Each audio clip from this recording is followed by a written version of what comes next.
تنظرون لإخوانكم في رفح يحرقون وأنتم ساكتون.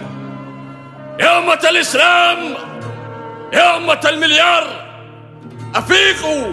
أتدعون الإسلام وأنتم ساكتين سكوت الأدلاء؟ ألا إن الإسلام يبرأ منكم.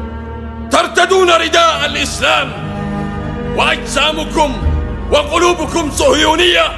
ألا لعنة الله على الساكتين.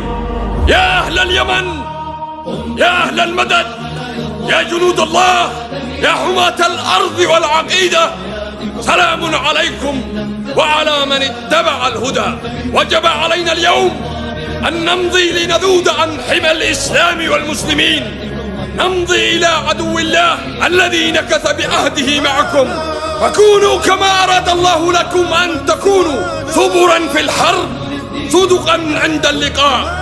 فالجنة عند موضع سيوفكم، فعاملوها في عدو الله وعدوكم.